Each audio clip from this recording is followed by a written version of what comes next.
A doctor is struck down by a powerful and mysterious illness. Our biggest fear was, would he survive?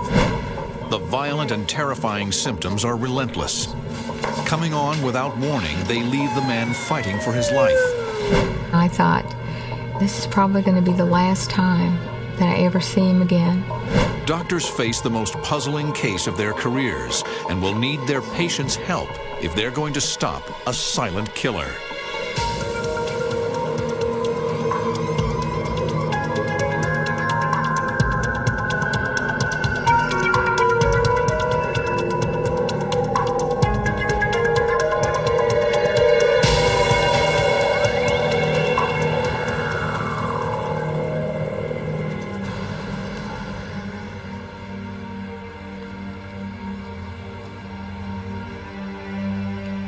In the wealthy suburb of Prairie Village, Kansas, cardiologist Mike Farrar begins his new exercise program. But suddenly, something is terribly wrong with the doctor. He is overcome by excruciating stomach pains. It was hot, and after I was done, I was nauseated. I vomited several times.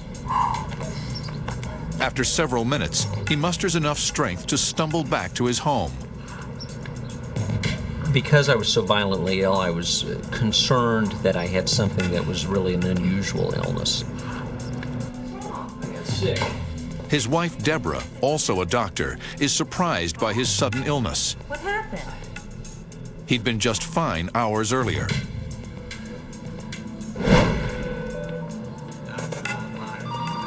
Even though Mike is still violently ill, he goes into work the next day.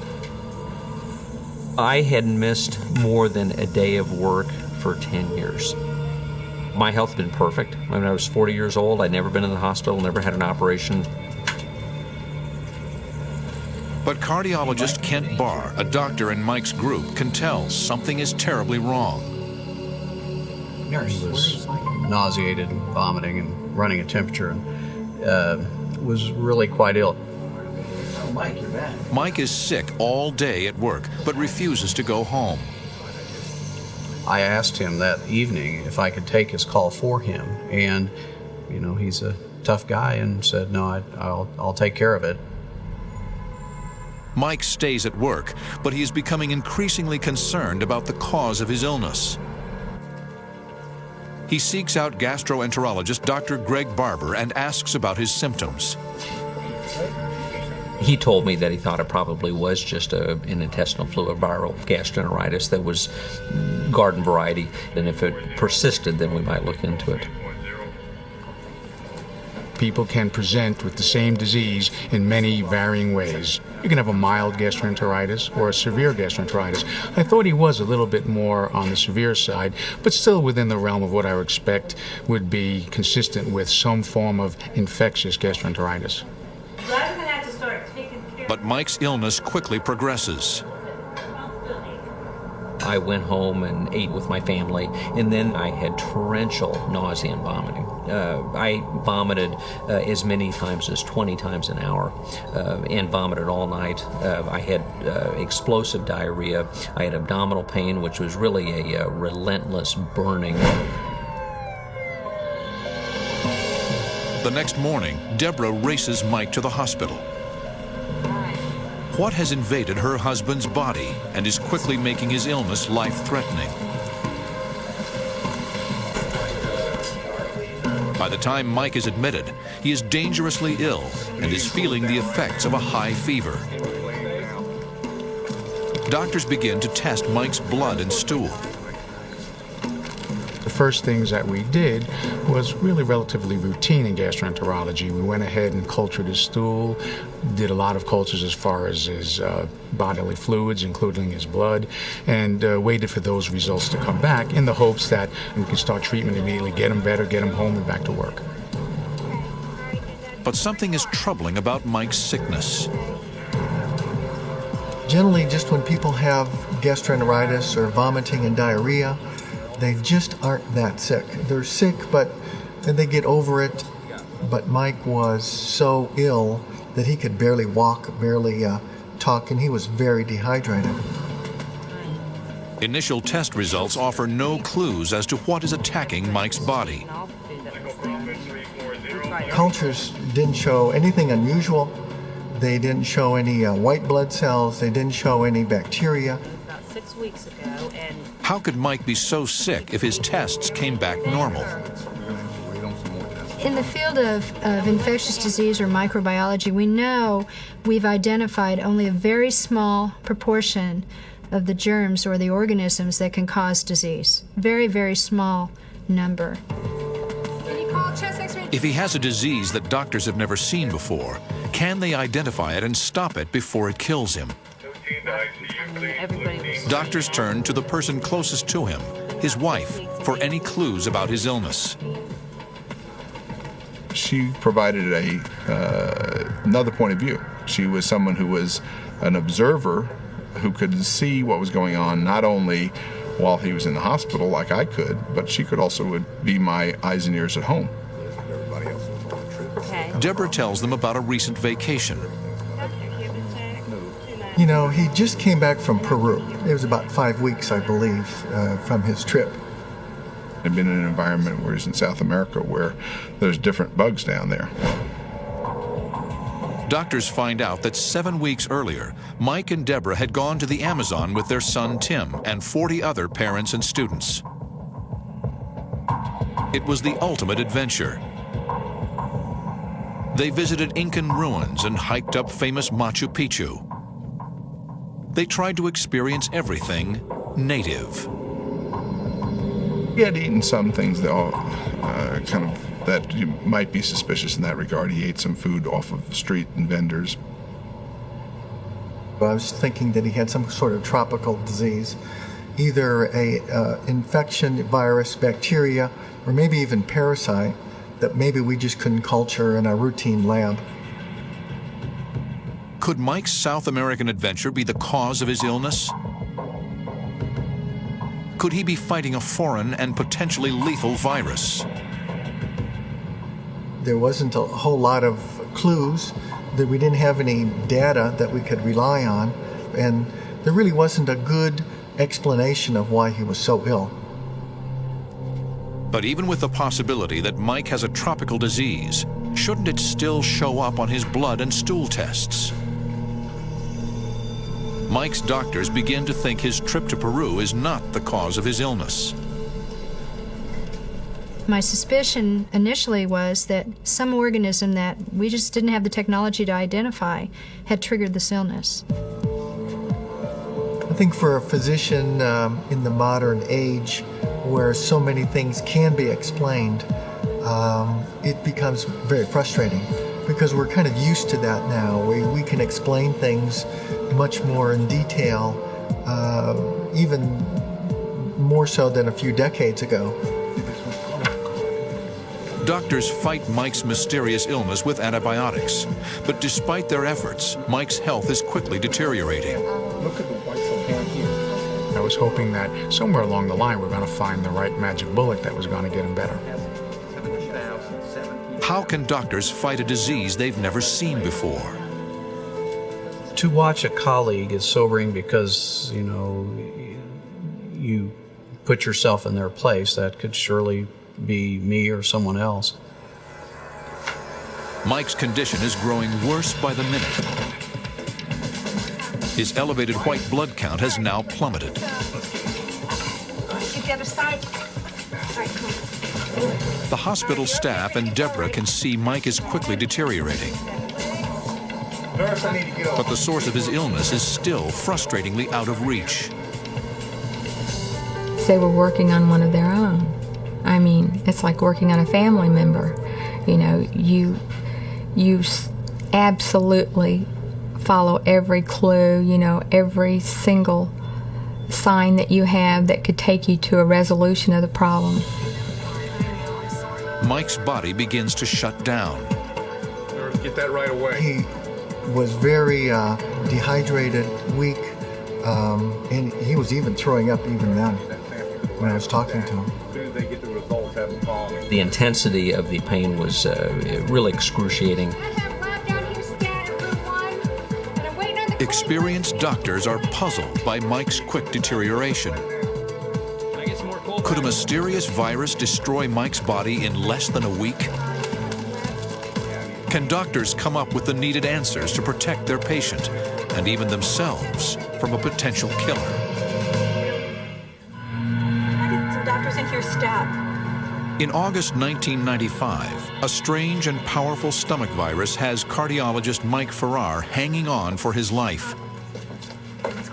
Doctors are baffled, but suspect his recent vacation could be the cause. Occasionally you'll have a puzzling case, but usually those unusual cases gradually show improvement, and you don't get these sudden reversals in improvement despite continuing the therapy. Doctors believed his illness might be linked to a recent vacation in Peru. Is it possible that something had incubated in his body and is now causing him to be so sick? It can take weeks or months after a trip. And it usually actually happens to more commonly to people that are indigenous to the tropics. So travelers don't get it that often. The first thing I think you'd want to know is, was there anyone else at home sick? All right, doing okay? Some of Mike's family and most of the people on the Amazon trip had traveler's diarrhea, but it lasted for short periods of time, and they had recovered weeks earlier. You're the only one that... Everybody else was fine. His wife was fine, the kids were fine, and nobody else on the trip was sick. That was a little odd. You would think if one person on the trip was so sick that the other people on the trip might also be sick. Mike's friend and colleagues can see that Mike's mysterious illness is starting to get the best of him. He looks surrendered,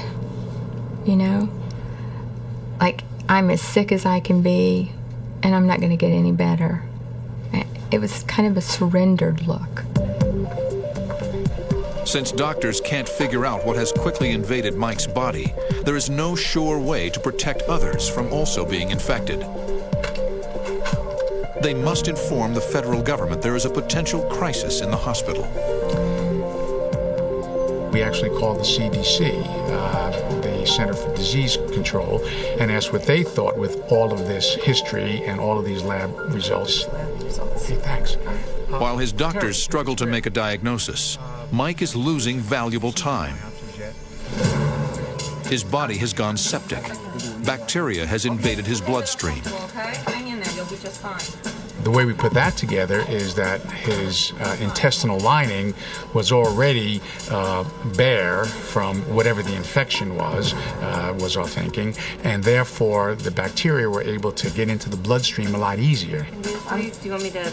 No. To combat the rampant infection, doctors must put in a central line, which delivers fluids and antibiotics straight into his bloodstream. My wife, who was a physician, was there and apparently offered to one of the nurses that she would be happy to put the central line in. Deborah's skills as a physician could be a valuable tool. Well, Deborah's a very bright lady. She was an oncologist trained in internal medicine. Each of us had probably somewhere near 9 years postgraduate training in internal medicine. Deborah's attentiveness is comforting to Mike, even though the illness is putting intense pressure on a relationship that is already strained. It was really a terrible time in my life, a terrible time, both physically and psychologically. As the time wore on, naturally, he became a little bit depressed. Does Mike have the will to overcome his sickness? Whatever the outcome, Deborah will be by his side. Even with emotional support from family and friends, Mike's health is getting worse. He floats in and out of consciousness. At about shift change, when all these people were coming into work, I remember looking out there and thinking, you know, these people are coming into work today, and they're going to go home tonight, and they're going to come in tomorrow. I believed that when those people came back to work the next morning, I was going to be dead. We didn't have a reason why this happened. We didn't have an infection. We didn't have, and it was such an unusually severe, extreme infection or process that was going on that we just couldn't tell what was causing it. Doctors finally get information about Mike's case from the Center for Disease Control. But is it too late? They thought that it could possibly be something called typhoid fever. 400 cases of typhoid fever are diagnosed in the U.S. each year. It is not contagious, but can be deadly if not treated. But Mike had been given the proper care. Why was he getting worse? Everybody. Doctors fear even the CDC might have misjudged this potent virus. It didn't really present like typhoid fever. He was very ill, but he had more gastrointestinal symptoms than I would have expected. Mike's friend and colleague, Roma Toms, is aware of Mike's struggles and comes to visit him. When I saw him, it stopped me cold, because when I looked at his face, I thought, he's going to die. And I had a rush of cold chills. I was upset when I saw him, and I didn't want him to know that. I know, it's painful. As I left the room, one of his partners was outside, and I looked at him and I said, he's going to die, isn't he? And he said, no, now. Don't worry, everything's going to be okay. He just picked up something when he was out of the country. We'll take care of him. And his doctor was right.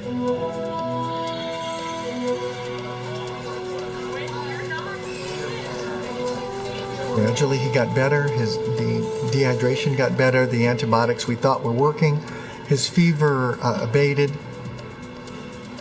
But doctors still aren't sure if Mike is recovering from a bout of typhoid fever. It appeared to be going away, that for some reason we weren't able to identify the specific germ or organism or disease that had caused it. Could a tropical virus attack suddenly and then vanish just as quickly? After 7 days in the hospital, Deborah can finally take her husband home. But his hospitalization has taken its toll. Mike now struggles to do simple things, like crossing the street. Traffic was heavy. I had to run across to be ahead of the cars. And I got about halfway across the road and I couldn't run. I had to stop and walk, and I could barely get across in time. It was frightening.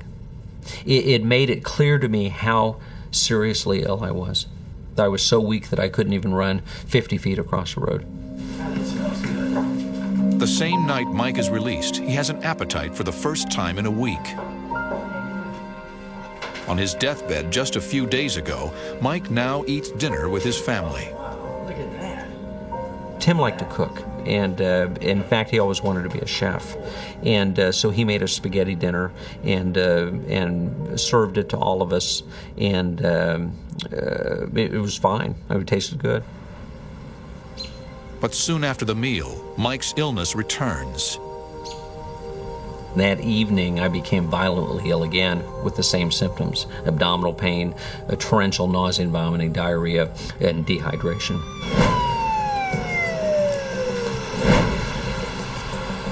Mike is barely conscious when Deborah rushes him back to the emergency room. He went home, ate a meal, and within a couple of hours was back in with exactly the same symptoms that he had presented with the week before. And we were pretty baffled. Mike knows he is in another fight for his life. The second time I was admitted to the hospital, I was thinking that there was really something seriously wrong. It was a really miserable illness. Mike's relapse comes as a blow to his friends and colleagues.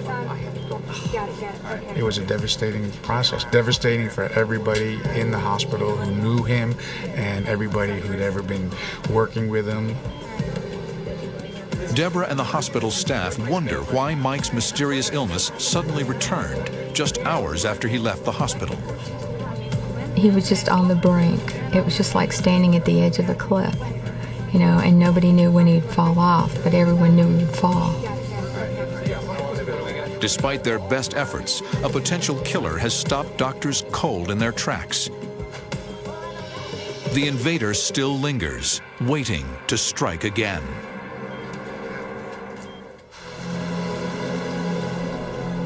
In a small Kansas City suburb, an unknown virus is attacking Dr. Mike Farrar.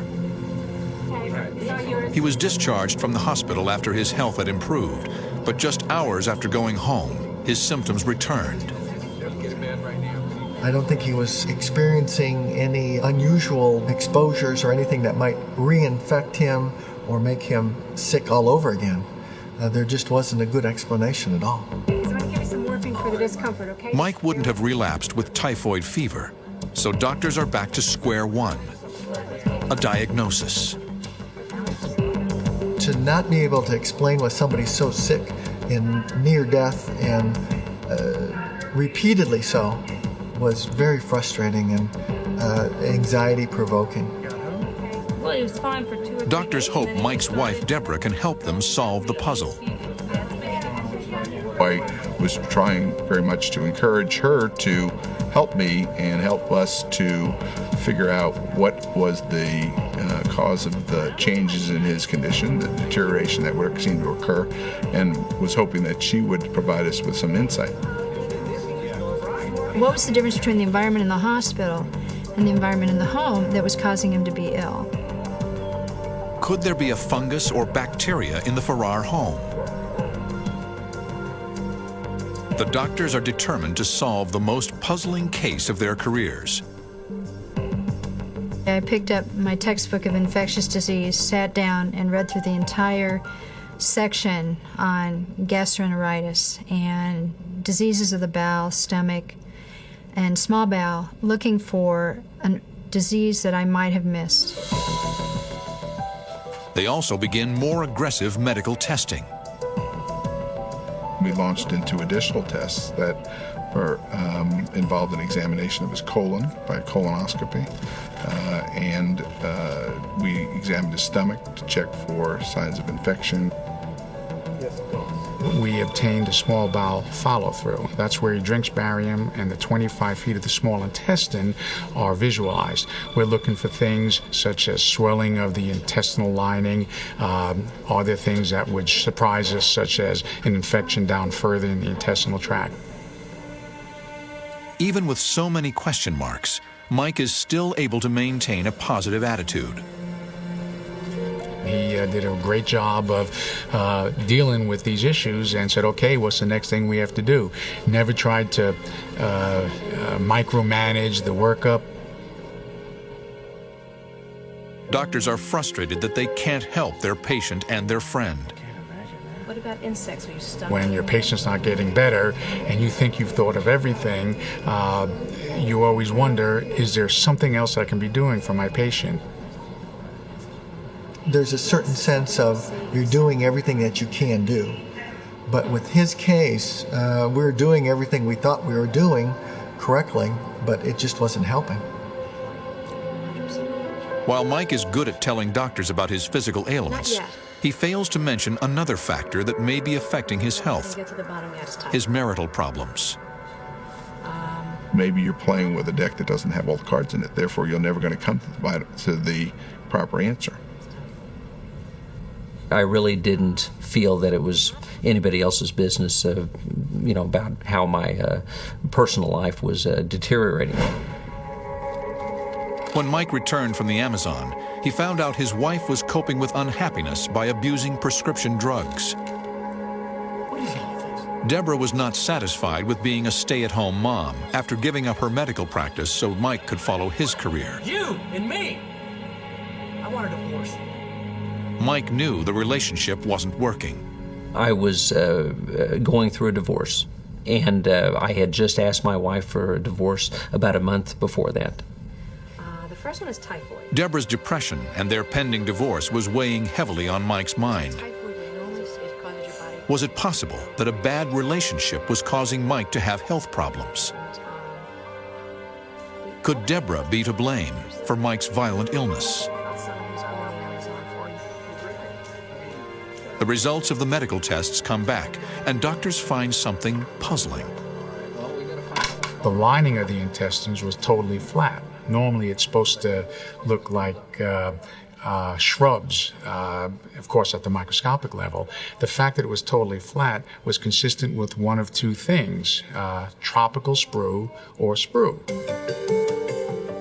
At last, doctors have finally found a diagnosis.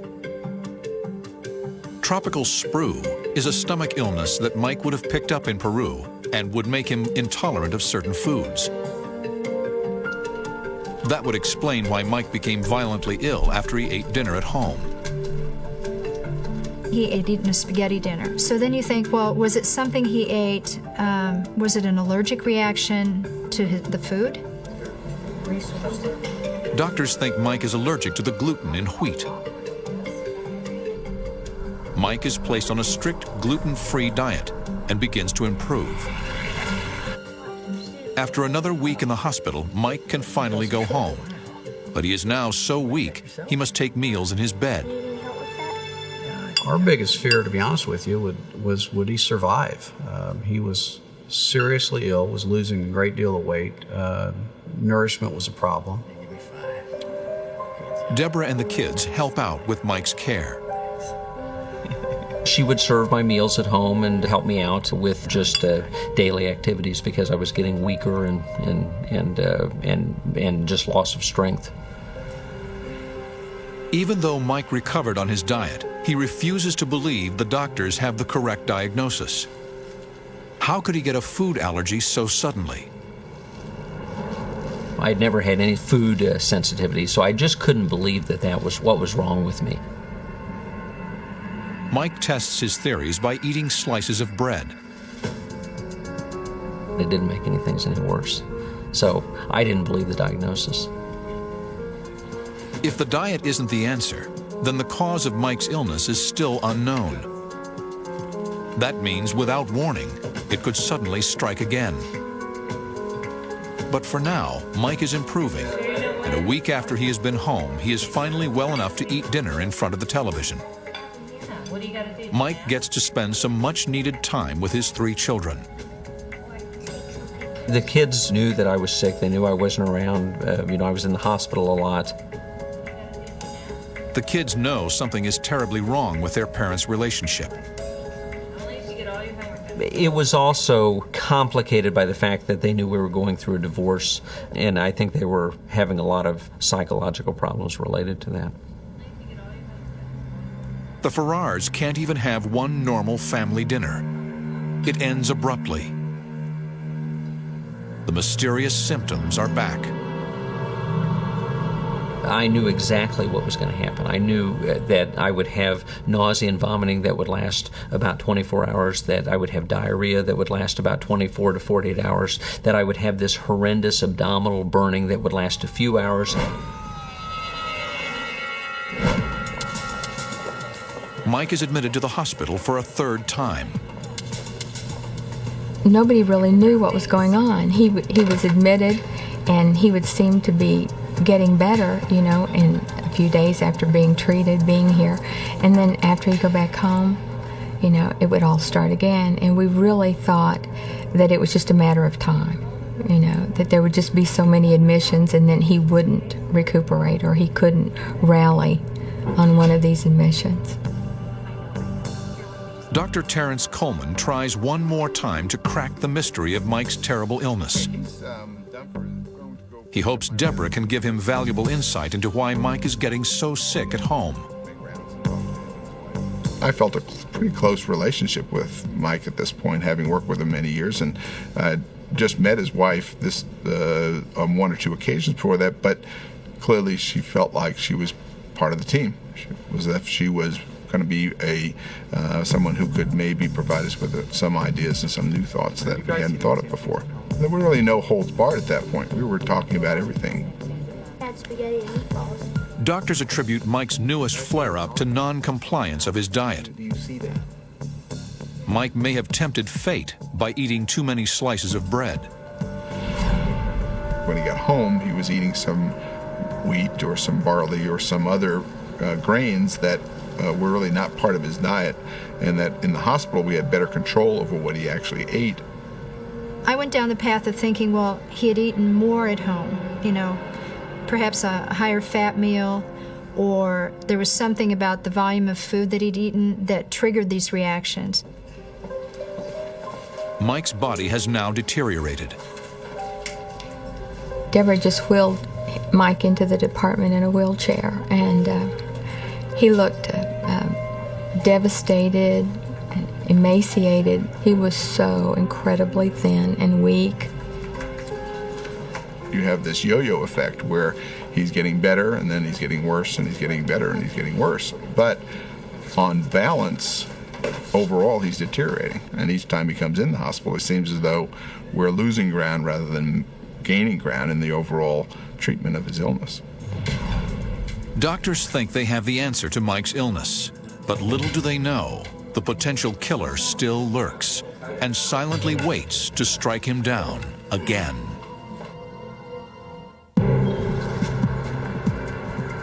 In a Kansas City hospital, Dr. Mike Farrar has just been admitted for a third time because of a mysterious illness attacking his gastrointestinal system. Here for just temporary. He eats a meal on that weekend, and within a very brief period of time after eating a meal becomes acutely ill with the same symptoms and returns to the hospital again. The conclusion that we all made at that time was that it appeared that ingestion of food triggered these symptoms. But is the answer far more complicated? Mike's intestines are now so damaged, he's not allowed to eat. He was losing weight. As a matter of fact, he was losing so much weight and he was losing so many proteins in his body that we had to send him home on artificial nutrition through his veins. We basically tell him not to eat until whatever had triggered this bowel injury healed. Once you're on that and you get over the hump and the antibiotics and the vitamins and the withdrawal of the wheat products, we were hoping that he would again regrow his intestinal lining and would be able to eat and would maintain his own nutrition. Medicine can do just so much, and then they send the patient home, to do as much as they can do at home or to make more room in the hospital. The hospital can't hold patients that are not going to improve. Mike is allowed to go home again to try a recovery. But on his first day back, he is astounded that he weighs the same as his teenage son. Man, how you doing? Your shoes and everything? The end of the third illness, I weighed about 120 pounds. There was one day where I walked in, looked at myself in the mirror, and it just struck me how ill I was and how much weight I'd lost and how weak I was. And I really thought I was going to die. But Deborah is determined to nurse him back to health at home. She truly was concerned about my illness and my recovery, and was very helpful with all of the different aspects of my care, including the IV feeding. Not everyone thinks Deborah's intentions are pure. Since Mike's illness is so unexplainable, people around him begin to speculate. I would go home. I would get sick within a short period of time, violently ill. Then I would go back to the hospital and I would get better. And some of my friends were concerned that perhaps I was being poisoned. Even though I was having a terrible relationship with my wife and I wanted a divorce, I just could not believe that she would do something of that nature. But perhaps the mysterious illness has left for good, as Mike is on the road to a full recovery just a week after being home. He is even able to return to his cardiology practice. I was tired at the end of the day. I didn't take any call at night, and I just did limited things like read electrocardiograms, read echocardiograms, do treadmill tests, things like that weren't particularly physically stressful. Mike is returning to a sense of normalcy, but once again, it won't last. In his bathroom, he makes a startling discovery in his wife's things. I found in a drawer a bag that contained about a dozen packets of castor bean seeds, 3 empty vials of potassium chloride, and a vial of a chemotherapy drug, adriamycin. I could not imagine why she had castor beans. It said all over the packages that these were deadly poisonous. The adriamycin, which is a cancer chemotherapy agent, is certainly something that can make people very ill. Why would Deborah have these items? And of all things, castor beans. I did confront her and ask her what it was for, and she said that the castor beans were for some sort of school project for Tim, our son. Mike is suspicious of Deborah's answers. She had no interest in any sort of botany or gardening or anything like that, and certainly it didn't explain the potassium in the adriamycin, and she had no explanation for that. With Deborah's weak explanations and the recent turmoil in their marriage, was it possible she was thinking the unthinkable? If this is something that she was going to use to commit suicide with, I thought, that's really unusual. Deborah, once a stable mother and a respected physician, begins to act strangely. What? Mike fears Deborah is spiraling out of control when he finds her with a knife. My wife was drinking heavily. She threatened suicide. I was very concerned about her well-being and the psychological well-being of the children. So I called her psychiatrist, who recommended that I have her transferred to a mental health facility. The police arrive to take Deborah to the hospital. There's no need to yell about this. We need to talk about this in 5 After 17 years of marriage, Mike and Deborah's relationship has taken a final dramatic turn for the worse. Why don't you and I go upstairs?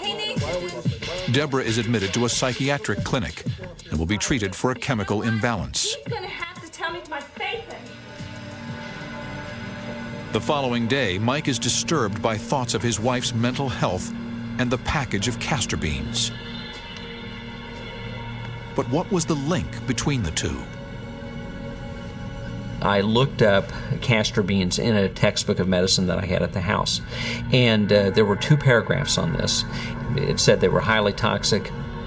When I read that, the hair on the back of my neck went up.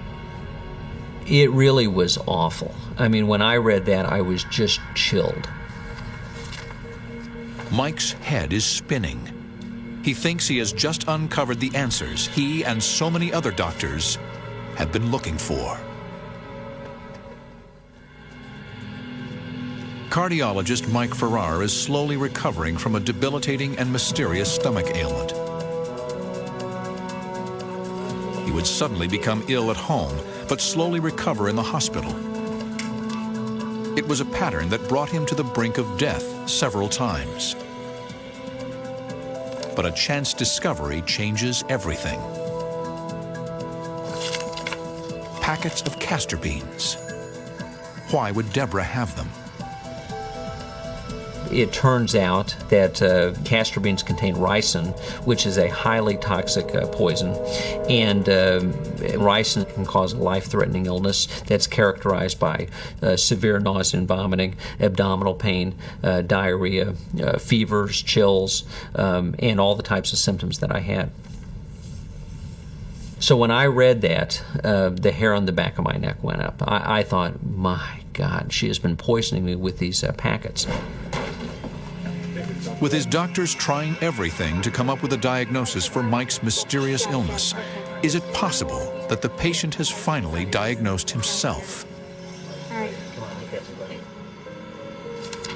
Mike is now convinced he is a victim of ricin poisoning. It's the 3rd most toxic substance known to man. It's twice as toxic as cobra venom. Is Mike jumping to conclusions too quickly? How would Deborah know about ricin poisoning, especially when it's so rare? Ricin was the poison of choice in early 20th century mystery novels, and it most recently resurfaced in 2004. In February of that year, ricin made front-page headlines when it was mailed to the Senate Majority Leader's office, causing the evacuation and decontamination of 50 Senate employees. Mike decides to share his research with Dr. Nick Szilagyi. I told him of the marital problems that I had been having with my wife, and I gave him those articles, kind of gave him a brief synopsis of those articles, and told him that based on this, I was convinced that she had been poisoning me. I said, Mike, this is very possible what's going on, and it fit more so than anything else just because of his yo-yo effect. He was getting better in the hospital, going home, getting sick again, and so it actually did fit more precisely than anything else we could offer him. After 4 days at the hospital, Deborah is released. She is unaware that Mike has been doing research on castor beans and ricin poisoning. I did not call the police. I didn't really think that they would believe me. I thought that they would think it was just some paranoid husband who's mad at his wife who he wants to divorce, and he's trying to smear her name. Rather than confront Deborah about the poisoning, he decides it's better if he just moves out. What are you doing here? I thought, I'm just going to leave it at this. I'm going to avoid my ex-wife. I'm not going to eat anything that she gives me. A few days later, Mike runs into Deborah at their son's soccer game. She offered me a cup of cappuccino that she said Tim had prepared and that he wanted me to drink it. And she said, be a good father and drink it. And I did not touch it. Mike knows it would have been useless to bring the cup to the police. If you go to the police and you say, my wife's poisoning me with ricin, here's a cup of it, please analyze it, it really would seem unbelievable. And for all they know, it could have been me that put the ricin in, so it wouldn't prove anything. Is Mike simply reaching for answers to his frustrating and miserable illness? If he is right, it will be difficult for him to prove. We can't just draw a blood test here at North Kansas City Hospital and send it to the lab and have it checked out for ricin. It's something that's only done in a few select centers. Later that night, Mike gets a page from his home number. It is Deborah. She has been drinking and her speech is slurred. Deborah, what's going on? They talk briefly, but Deborah soon hangs up on Mike. Mike gets another phone call, but this one is not from his wife. About 12:30, one of the neighbors called me and said that my house was on fire, and I needed to get over there right away. When firefighters arrive, Deborah and 10-year-old Lisa Farrar have escaped the burning blaze.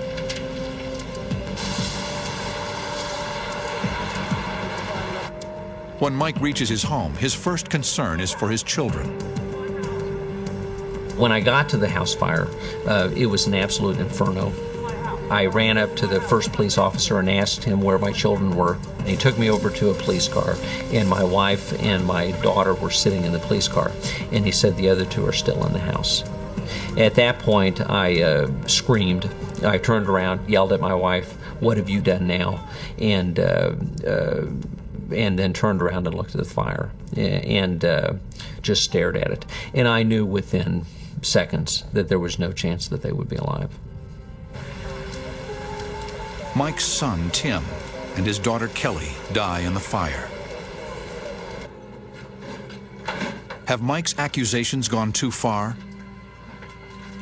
He can't prove he is even being poisoned, and now he's making serious implications that his wife has killed their two children. For 3 days, fire officials investigate. Firefighters conclude the fire was started by a substantial amount of accelerant.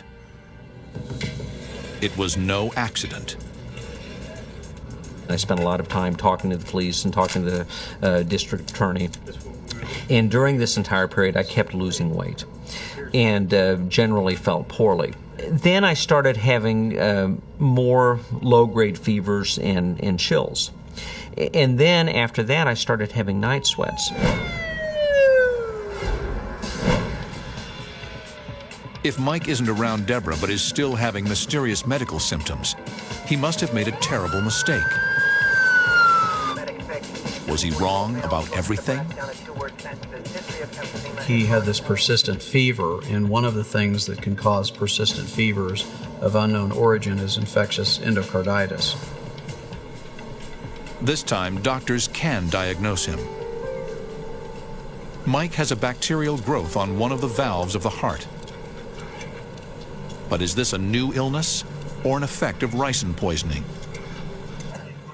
Because of Mike's earlier suspicions, doctors take his blood to send it for testing at a specialized lab. They hope to find if his body has built up antibodies to ricin. You can't just do a broad smattering of tests and say, everyone who shows up at the hospital with diarrhea is going to get tested for poisoning. It's just so rare. In the meantime, Mike has surgery to fix his weak heart valve. It was a real ironic situation. You got a cardiologist who spends his whole life studying people's hearts, dealing with things like infections in the heart, and yet this is what he had. He had an infection of his heart valves. As Mike slowly recovers from his long illness, the results of his lab tests come back. Mike does have ricin antibodies in his blood. He had been poisoned. I had been married to her for almost 17 years. While I certainly wanted to be divorced from her, and for a variety of reasons that I thought were valid, I never, ever would have thought that she would do something that was this evil, that was this mean. Mike immediately gets shock number 2. Police investigating the house fire announce they believe Deborah set it. Never once did it cross my mind that my children would be at risk. The one thing that I was confident of, even though my wife had tried to kill me, I was confident that she would never harm the children. Deborah Green is arrested and charged with 2 counts of first-degree murder, 2 counts of attempted first-degree murder, and aggravated arson. She is currently serving a 40-year sentence in a correctional facility in Kansas. How would Deborah ever come up with something like ricin poisoning? She was an avid reader, and there was an Agatha Christie series of short stories that were written in 1929. And there was a story called The House of the Lurking Death, which was about ricin poisoning. I will always be angry with her, no question about it. But she's where she needs to be. She's separated from society, which is what needed to have done. For him, there was, although tremendous suffering, in the long run, he's a healthy man. He's back to being at least physiologically intact. Who knows what the emotional impact of his illness is or will be, and certainly he's got many ghosts that he'll have to deal with the rest of his life. The doctor turned patient spent more than 6 months in and out of a hospital fighting to survive. But it was Mike Farrar that diagnosed his condition and ultimately saved his own life. Today, Mike is completely recovered from the attack on his health, but his children are never far from his mind. I would give anything to have my children back. I mean, I would have given my life to have my children back. And if I'd have been in that house that night, I suspect that I would have died with the children, trying to get to them. I do count myself fortunate to be alive and in good health now.